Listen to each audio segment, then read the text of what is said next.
Kalau belum subscribe juga segera ya, supaya kita bisa terus mengikuti channel ini dan sehingga channel ini bisa jadi berkat dalam hidupmu. Apapun yang terjadi dalam hidup kami mau mengaku dan mengakui bahwa Yesus kau baik, selalu baik, tetap baik, forever baik. Terima kasih engkau begitu baik dalam hidup kami. Sekalipun kami belum mengerti segala sesuatu maupun setiap jalan-jalan-Mu, kami percaya dengan iman dulu segenap hati. Kami yakin Tuhan kau pegang kendali. Thank you. Kami punya juru selamat yang hidup yang tidak pernah meninggalkan kami dalam suka maupun duka. Yesus, we love you. Terimalah kasih sayang, cinta dan pujian dari keluarga Saat Teduh. Kami semua. Sembunyikan hamba di balik salib-Mu dalam nama Yesus. Haleluya. Amin. Puji Tuhan. Saya ingin menyampaikan sebuah firman dengan judul ini. Judul ini sendiri pun akan merema di hati. Juru selamat semua masalahku. Kita buka sama-sama di Matius 11, ambil catatan seperti biasanya. Ini adalah firman yang sangat terkenal, ajakan juru selamat.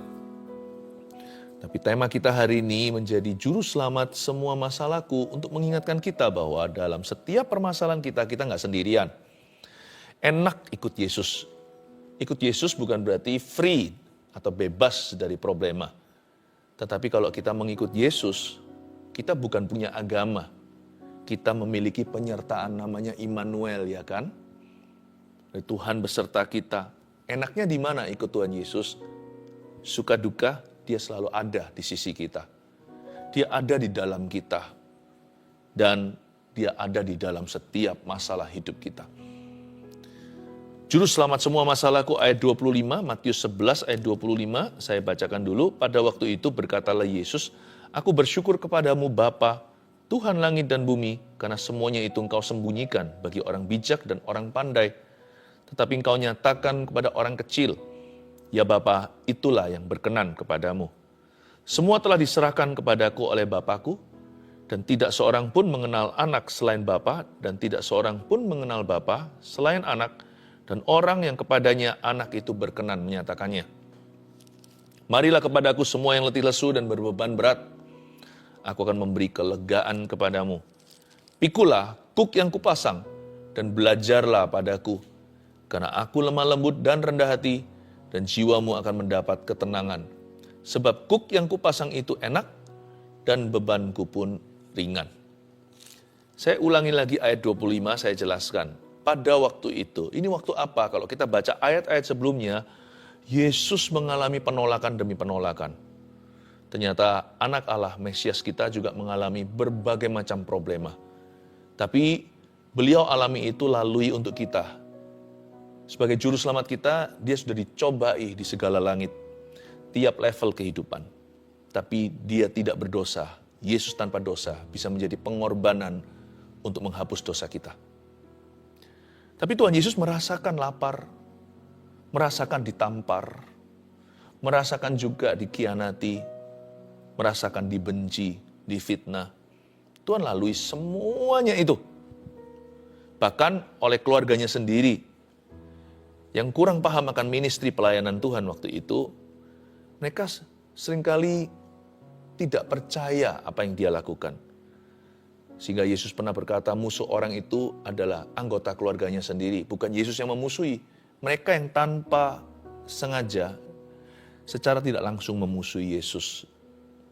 Agak sedikit menghina saudara-saudaranya dari pernikahan Yusuf dan Maria. Mamanya pun sempat tidak memahami pelayanannya. Disuruh pulang segala waktu rumahnya kerumunan orang. Saya ingin untuk kita tahu bahwa Yesus mengalami berbagai masalah. Pokoknya semua masalah yang kita bisa pikirkan dan kita pernah alami dan akan nanti kemudian hari kita hadapi, Yesus sudah makan semua itu. Pada waktu itu, berkatalah Yesus, perhatikan kalimat berikutnya, aku bersyukur kepadamu. Belajarlah dari Tuhan. Di dalam masalah itu masih punya kok sesuatu yang kita syukuri. Minimal kita masih hidup, sekalipun hidup gak enak. Tapi selalu ada sesuatu yang kita bisa syukuri. Minimal nama kita tertulis di kitab kehidupan. Itu ya tak terhingga nilainya. Coba bayangkan value-nya. Kita orang berdosa, celaka, layak masuk neraka. Diselamatkan cuma-cuma, nanti masuk surga. Coba pikirkan, nggak jadi ke neraka selama-lamanya. Sampai kapan kita miliaran terima kasih sama Tuhan? Sampai kapanpun tidak akan pernah kita itu bisa membeli karunia ini. Jadi patut kita itu bersyukur dan berterima kasih. Jangan bergembira karena iblis takut kepadamu atau takluk kepada perintahmu. Jangan juga kita bangga akan mujizat yang kita alami. Sebab mujizat terbesar sudah diberi di Kalvari. Hari ini kita sudah diterima. Hari ini kita diangkat menjadi anak Tuhan. Kita punya Bapa di sorga. Udah dianggap anak sendiri padahal orang berdosa gara-gara Yesus dan pengorbanannya. Kita punya juru selamat, Immanuel yang beserta. Aduh, mungkin kita tidak punya segala sesuatu. Mungkin hari ini kehidupan kita mengaduh. Mungkin kita mengalami penderitaan tertentu.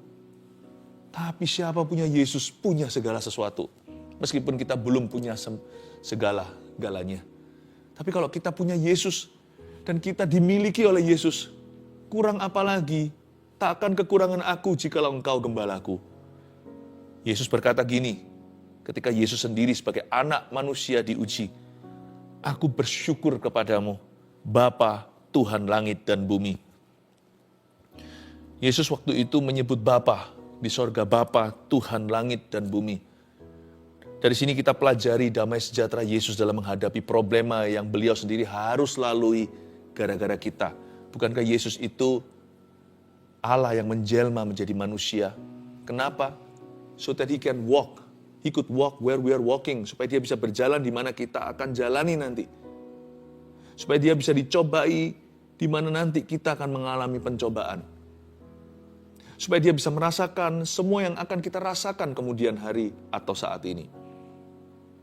Tapi dia berkata, Bapa, Tuhan, langit dan bumi. Yesus punya rasa aman dalam kasih Bapanya. Ketika Yesus berseru Bapa, dengan kata lain Yesus berkata bahwa Allah peduli. Kalau kita sebut ayah, itu hubungan bukan sebutan. Berarti ada rasa aman bahwa my father cares for me. Yesus berkata, Tuhan langit dan bumi berarti dia yang maha kuasa. Bapa di sorga. Berarti God is in control atau Allah itu pegang kendali. Apapun masalahmu, ingatlah dua pewahyuan sederhana ini. God cares for you and God is in control in your life. Allah peduli dalam kehidupanmu dan Allah pegang kendali. Belajar dari Yesus. Karena semuanya itu engkau sembunyikan bagi orang bijak dan orang pandai. Hal seperti ini, pewahyuan yang barusan saya sebutkan, nggak bisa kita pelajari di university atau di universitas. Ini bukan, kita nggak bisa pelajari secara intelektual semata-mata. Sebab ini adalah pewahyuan. Hal ini engkau sembunyikan bagi orang bijak dan orang pandai atau orang pintar. Tetapi engkau nyatakan kepada orang kecil. Punya masalah itu biasa. Tapi ketika kita dalam masalah, kita cari Yesus. Ketika dalam masalah, kita datang kepadanya. Luar biasa, itu yang luar biasa. Engkau nyatakan kepada orang kecil. Kita nggak perlu belajar dari buku mana. Cukup firman ini mengatakan, Tuhan mengajak kita untuk datang yang letih lesu dan berbeban. Kalau ada panggilan, sekalipun kita ini tidak layak, kita ini orang kecil, tidak mengerti memahami seluruh isi Alkitab dari Kejadian sampai Wahyu. Tapi kalau Anda dan saya mengikuti dorongan hatimu dan hatiku untuk datang kepada Kristus, datang ke kakinya, menaruh diri di tangannya, itu adalah pekerjaan Roh Kudus. Itu adalah pewahyuan. Orang yang pandai, orang yang pintar, orang yang bijak gak bisa lakukan itu. Karena mereka gak percaya. Tapi kalau kita percaya Tuhan itu ada, itu Bapa yang memberitahukan. Tidak perlu orang pintar atau orang pandai untuk bisa menemukan.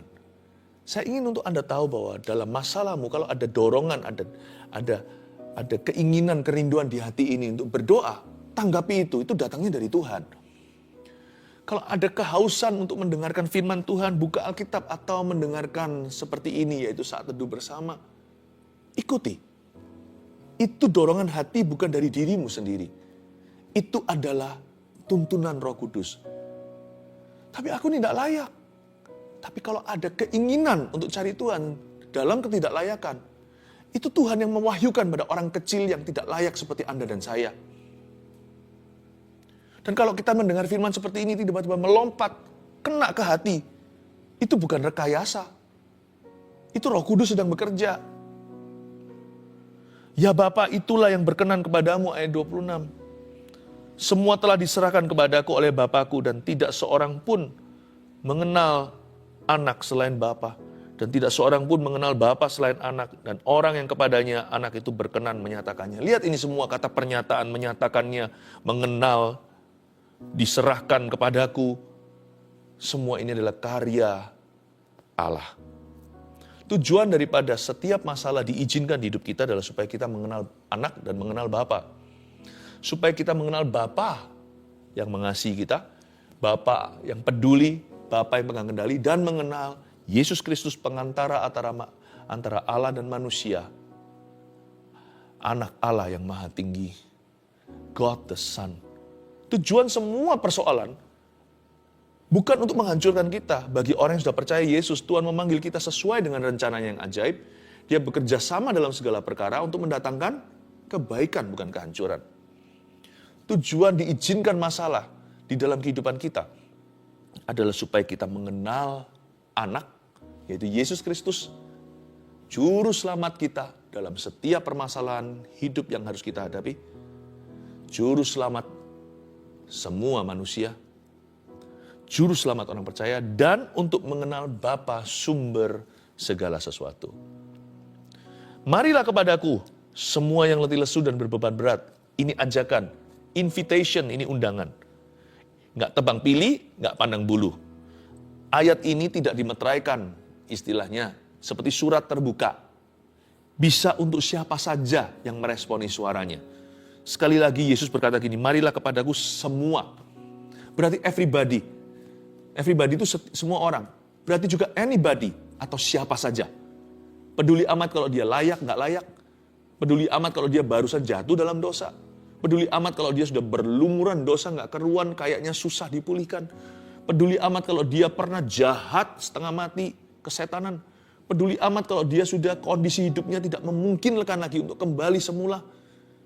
Sakit, sehat, suka, duka. Kalau Tuhan berkata semua, itu berarti everything and everybody. Semua itu berarti segala sesuatu dan semua orang. Berarti setiap individu boleh datang kepadanya. Pintu Tuhan selalu terbuka. Tuhan nggak berkata untuk orang ini boleh dibuka, untuk orang itu ditutup. Nggak ada perintah gitu. Ini ayat terbuka. Marilah kepadaku semua yang letih lesu dan berbeban berat. Aku akan, bukan mungkin ya, tapi aku akan, bukan aku kemungkinan. Aku akan itu berarti definitif, itu pasti. Aku akan memberi kelegaan kepadamu. Tidak tentu memberikan yang kita inginkan, tapi pasti kelegaan. Sebenarnya terus terang kita pikir ya, kenapa sih kalau kita itu ngalami masalah nggak mau datang ke Tuhan? Ada orang yang tidak datang ke Tuhan karena dia rasa dia mampu. Tunggu dulu, nggak usah repoti Tuhan. Wah, itu kedengarannya baik hati, kayaknya nggak mau ngerepotin. Tapi sebenarnya itu jual mahal. Orang yang berkata, aku nggak mau datang ke Tuhan dulu, at least not now, bukan sekarang. Bukannya apa-apa harus datang ke Tuhan dulu ya. Tuhan Alfa kan, dan Tuhan juga Omega, awal dan akhir. Tapi ada orang berkata, enggak aku nggak datang ke Tuhan, aku masih punya kemampuan. Karena dia merasa diri mampu, punya koneksi, punya uang, punya kedudukan, punya pengaruh, punya kepintaran, kepandaian, titel, gelar, punya pengalaman, udah makan asam garam. Wah, orang yang sudah bukan amatir lagi, tapi sudah expert, sudah ahli. Atau orang yang merasa dirinya bijak, pandai, dan pintar. Marilah kepadaku semua yang letih lesu dan berbeban berat, tidak relevan buat orang-orang yang merasa dirinya sanggup tanpa Tuhan. Makanya mereka menolak datang. Bukan Tuhan yang tolak mereka. Mereka yang menolak Tuhan. Seringkali kita kan yang menolak Tuhan, bukan Tuhan yang menolak kita. Tapi ada juga orang yang tidak datang ke Tuhan karena dia ragu apakah Tuhan mau bantu dia. Dia bimbang apakah Tuhan peduli dalam hidupnya. Dia nggak yakin kalau Tuhan itu mau, sekalipun kalau Tuhan mampu, apa dia mau menolong seorang cacing seperti aku? Ya, kan aku nggak holy. Ya, kalau sampai kita percaya gituan, berarti kita menerima tuduhan. Itu dari setan. Kata setan, iblis itu artinya pendakwah umat Allah. Nah, kita belum apa-apa, belum datang ke Tuhan, sudah ditolak-tolak, padahal bukan Tuhan yang menolak. Itu roh penolakan, itu roh iblis, itu roh jahat. Tengking dalam nama Yesus, lari ke Tuhan. Tunduklah kepada Allah, lawanlah iblis, maka dia akan lari daripadamu. Ragu. Atau mungkin begini aja sih, orang gak datang ke Tuhan itu gimana? Karena dia terlalu terpukul. Ada orang tertentu bukannya dia gak mau, dan bukan dia merasa diri mampu, tapi dia sungguh-sungguh lemah imannya. Dia tidak berdaya, ya, kena pukulan hidup yang besar, kena problema yang dia tidak bisa tangani, kena persoalan yang dia merasa gede sekali atau besar luar biasa. Makanya itu kita perlu saudara seiman. Saya jadi ingat di Perjanjian Lama, kitab-kitab hikmat seperti pengkhotbah berkata, kalau satu orang tidur sendiri, dia bisa kedinginan, dua orang bisa saling memanaskan. Tali tinggal 3 lembar, susah diputuskan. Kalau hanya satu saja, gampang patah.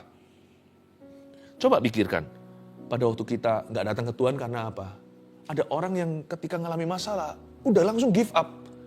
Memang masalahnya besar, tapi dia belum tahu potensi Allah dalam hidupnya. Orang yang seperti ini butuh bantuan saudara seiman. Besi menajamkan besi, saudara seiman menguatkan satu dengan yang lainnya. Saya juga nggak bisa sendiri kok. Saya punya tim yang luar biasa. Orang-orang yang setia. Kita nggak bisa sendirian. Ayo, jangan kita menjadi domba yang berada di pinggiran, jauh dari kawanan. Kalau Anda belum tertanam di mana-mana, cari gereja. Gereja nggak sempurna, saya tahu. Tapi di dalam gereja yang benar akan saling menyempurnakan. Saya dorong Anda ya, di tempat kami ada CG namanya. Kalau Anda mau bergabung juga, nanti tulis aja di formulir. Itu pendaftaran CG nanti kan ada di setiap platform media kami. Saya dorong Anda untuk sungguh-sungguh cari community. Karena ada orang kena masalah langsung hilang. Ini juga masalah kita. Kita izinkan problema kita menjadi titik cerai kita sama Tuhan. Yesus itu bisa bantu aku sampai kilometer sekian. Lebih dari ini, bye-bye Yesus. Aku gak mau jalan denganmu. Bukannya justru semakin berat masalahmu, semakin gak ada jalan keluar, semakin butuh Tuhan. Malah justru ada ayat begini kan, Rasul Paulus menulis di Roma pasal 8. Siapa bisa memisahkan kita dari kasih Kristus? Maut, pedang, roh jahat, apa yang di bumi, atau yang di bawah bumi, atau yang di langit, atau penderitaan, atau ketelanjangan, atau kelaparan. No, dia berkata, tidak. Semua ini tidak bisa memisahkan kita dari kasih Kristus. Dan kita akan menjadi lebih dari pemenang. Bukannya justru semakin berat masalahmu, semakin butuh Yesus. Jadikan Yesus menjadi juru selamat semua masalahmu, dan juru selamat semua masalahku. Dan Bapa di sorga itu menjadi sumber semua yang baik. Semua yang baik. Apa yang kau perbuat dalam hidup anak-anakmu. Jangan ada titik cerai sama Tuhan. Jangan izinkan problema menjadi perpisahanmu dengan Tuhan. Jangan izinkan masalah menjadi goodbye dengan Allah Bapa. Semakin berat, semakin terpuruk dirimu, semakin gede, semakin besar goliatmu, semakin butuh Tuhan Yesus, semakin butuh mujizatnya. Justru waktu kita mau give up, mau nyerah itu, jangan-jangan kita udah di ujung tanduk sebuah mujizat terjadi. Terkadang mujizat itu baru kejadian setelah kita merasa di titik darah penghabisan, di ujung tombak kekuatan. Disitulah rescue datang dari Tuhan atau pertolongan. Don't give up. Again ya, saya perlu tekankan lagi. Do not let your problems be your divorce with God. Jangan izinkan problemamu, masalahmu, persoalan hidupmu menjadi perceraianmu dengan Tuhan. Malah justru tidak boleh terpisahkan. Siapa bisa memisahkan kita dari kasih Kristus? Jawabannya tidak ada. Pikulah kuk yang kupasang, ayat berikutnya, dan belajarlah pada aku, karena aku lemah lembut dan rendah hati, dan jiwamu akan mendapat ketenangan. Ini luar biasa. Kalau orang dapat punya beban yang berat, kok malah dikasih kuk yang dipasang. Kuk itu apa sih? Kuk itu loh yang untuk kerbau membajak, 2 kerbau, 2 hewan, kasih 1 kuk di pundaknya supaya mereka bersatu seirama membajak sawah. Kok aneh sih Tuhan? Orang berbeban kok malah dikasih beban? Tapi beda, itu beban jiwa. Yang tadi pertama itu adalah beban yang keluar dari tekanan kehidupan. Tapi kuk yang dipasang oleh Tuhan ini tidak sama. Ini artinya tanggung jawab ilahi. Instead, Tuhan akan memberi kita fokus yang lain, bukan ke persoalan hidupmu, bukan ke problema sendiri. Tuhan akan memberi kita sebuah responsibility. Tuhan akan ingatkan kita tanggung jawab yang baik dalam hidup kita. Dan segala tanggung jawab yang benar, yang datangnya dari Tuhan. Itu Tuhan akan kasih. Aneh.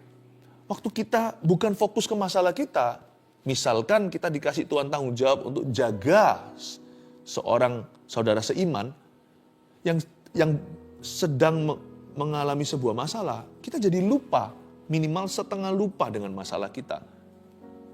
Instead of mengeluh, bukannya kita menggerutu, malah kita berdoa untuk orang itu, tanpa disadari, aku jadi kuat untuk berdoa bagi masalahku sendiri.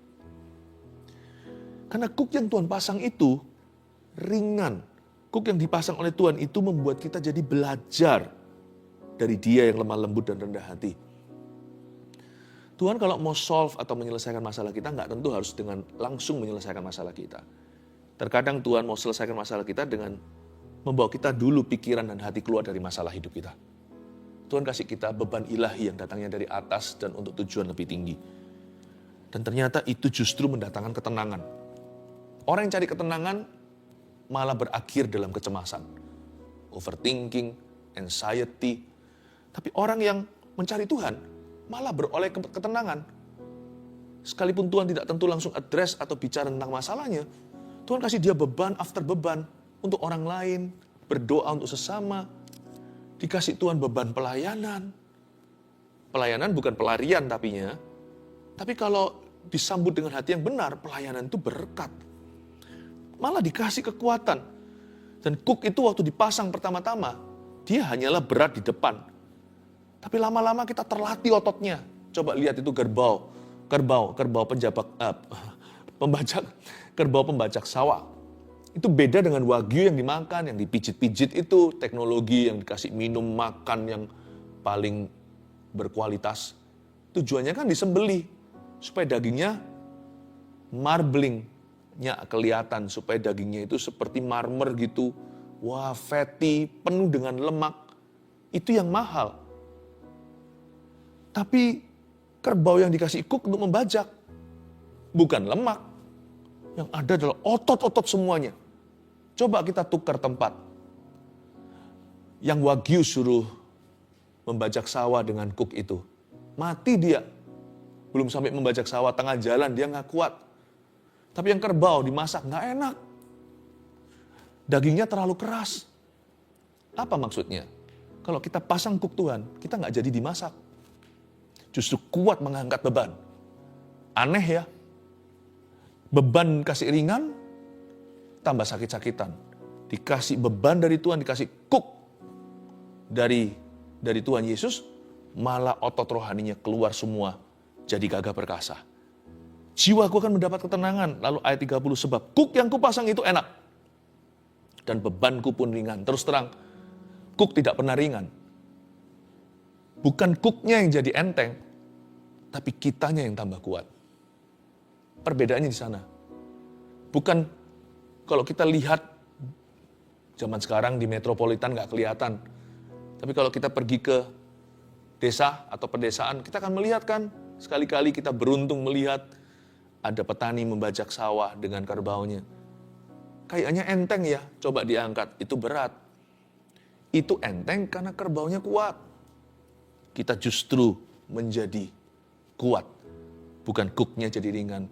Tadinya kita hidup bagi diri sendiri, segala sesuatu berupa keluhan. Tapi setelah Tuhan memberi kita cook, fokus kita kepada tanggung jawab kita terhadap kerajaan Allah. Wow, tanpa terasa, masalahku pun terasa lebih enteng sekarang. Padahal persoalannya masih belum selesai, tapi kitanya sudah menjadi orang yang diurapi. Kita sudah menjadi orang-orang yang tabah. Kita menjadi orang yang bersyukur.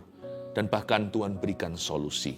Saya kasih 3 poin untuk review apa yang kita pelajari. Juru selamat semua masalahku. 1. Semua orang dan semua masalah boleh datang kepadanya. Jangan tebang pilih, jangan pandang bulu, jangan pilih-pilih.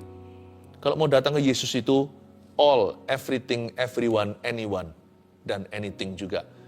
All itu semua, siapa saja, semua orang, setiap permasalahan, semua problema boleh datang pada Tuhan. Semua orang dan semua masalah boleh datang kepadanya. Satu kata, bisa. Datang ke Yesus, tapi masalahku terlalu besar. Nggak ada, Yesus lebih besar. Dia terlebih besar di dalamku dan di dalammu. 2, tanggung jawab yang baik menghasilkan damai sejahtera. Malah justru jangan lari dari tanggung jawab ketika kita dalam problema. Masalahnya belum pergi, jangan jadi lumpuh sama sekali, lalu tidak melakukan itu, tidak melakukan ini. Apa yang merupakan tanggung jawabmu, peranmu yang dari Tuhan? Berfungsilah sebagai suami, tetap berfungsi sebagai mama, ibu rumah tangga, istri, atau kalau Anda career woman atau wanita karir, tetap lakukan pekerjaanmu. Ya, jangan menunggu mujizatmu, percaya dengan iman, terus berharap, tapi jangan pasif menanti. Lakukan bagianmu. Sebagai anak, sebagai orang tua, sebagai ayah, sebagai pendeta, sebagai pengusaha, sebagai apapun juga. Kalau Anda diberi tanggung jawab sama Tuhan, itu cook yang ringan. Bukan enteng maksudnya, tapi justru gara-gara kita fokus lakukan tanggung jawab kita, kita jadi tabah menghadapi masalah. Coba lihat ya, aneh. Orang yang tidak pernah hidup untuk siapa-siapa, ketika dapat masalah, lemes dia kena virus problema. Tapi kalau orang itu hidup untuk seseorang, misalkan seorang mamah, badan gak enak, tapi karena dia harus jaga anaknya. Jadi dia mengapi-apikan diri, dia jadi kuat beribu-ribu kali. Demi apa? Demi rumah tangganya. Karena mereka masih membutuhkan dia. Anak-anaknya masih kecil. Maka sekalipun ibu tersebut mungkin lagi flu, ya, tapi dia tetap akan usahakan untuk berfungsi. Meskipun pakai masker, dia lakukan semua tugas-tugas rumah tangganya. Karena anak-anaknya masih memerlukan dia. Suaminya akan pulang kerja. Coba lihat, orang yang hidup untuk orang lain dapat kekuatan. Masalahnya tidak menjadi-jadi. Problema yang sama, yang melumpuhkan orang yang satunya. Problema ini bagi orang tersebut yang punya tanggung jawab rohani, hanyalah sesuatu yang harus dia hadapi dan lalui. Itulah sebabnya seorang wanita itu pahlawan yang luar biasa, setiap ibu yang melahirkan anak. Seorang mama yang mengandung ketika sudah jatuh temponya, sakitnya luar biasa kan. Laki-laki tidak akan pernah mengerti penderitaan itu. Tapi kenapa dia tabah untuk bisa mengeluarkan anaknya dari kandungannya dengan segenap kekuatan? Kenapa? Karena dia tahu. Karena dia tahu sakit ini hanyalah dilalui demi supaya anaknya dilahirkan. Kalau Anda punya tanggung jawab dan terus hidupi tanggung jawabmu, akan ada ketenangan dan damai sejahtera, bahkan ada kekuatan dalam hidupmu. Jangan muntung tanggung jawabnya ketika dalam masalah. Terus lakukan bagianmu. Percayakan sisanya pada bagian Allah. Allah peduli, Allah pegang kendali. Dia pasti akan melakukan sesuatu. Dia tidak akan tinggal diam dalam kehidupan orang yang percaya dan menaruh harap kepadanya. Yang ketiga, orang yang mau belajar dari Yesus, catat ini, tidak akan dimarahi kalau salah. Saya suka dengan kata ini. Belajarlah padaku, di ayat 29b. Karena aku, Yesus, lemah lembut dan rendah hati. Orang yang mau belajar dari Tuhan Yesus ya, sekalipun dia salah pun, Dia ditegur, tapi dia tidak akan dimurkai. Belajar dari Tuhan. Tuhan itu lemah lembut dan rendah hati. Dia bukan guru yang angker. Ya. Dia tidak akan membiarkan Anda dalam kesalahan. Saya percaya anak yang benar, yang sejati, pasti disesah oleh ayahnya. Pasti ada disiplin segala. Tapi Yesus tidak akan muntap marah-marah sama Anda tanpa alasan lalu murka. Yesus itu adalah guru yang paling lemah lembut dan rendah hati. Ya. Makanya itu dalam hidup ini belajar aja terus berguru sama Yesus. Jatuh bangun kita itu ke Yesus saja. Karena ke Yesus paling aman. Waktu saya berhasil, dia akan ajari saya nggak sombong. Waktu saya gagal, dia akan angkat saya. Mungkin ada konsekuensi, mungkin ada teguran. Tapi satu hal yang pasti, Tuhan tidak akan pernah membenci. Tuhan tidak pernah hate me. Nggak pernah membenci saya. Saya yakin menjadikan juru selamat, Yesus sebagai juru selamat semua masalah kita adalah sebuah keputusan paling smart. Karena tidak ada mentor seperti Yesus. Waktu kita di dalam problema, hanya dia yang bisa angkat kita ketika jatuh, hanya dia bisa jaga kita ketika kita sukses. Juru selamat kita, segala musim kehidupan, hanya satu perguruan. Yesus Kristus, guru besarku. Tuhan Yesus, my master, my teacher. Dan belajar dari Tuhan itu nggak pernah dimarah. Kalau saya salah, saya ditegurnya. Tapi Tuhan akan selalu menunjukkan kasih in the end. Dan Tuhan akan menuntun saya pada kebenaran. Alkitab selalu berbicara, orang lain diutusnya untuk mendidik saya.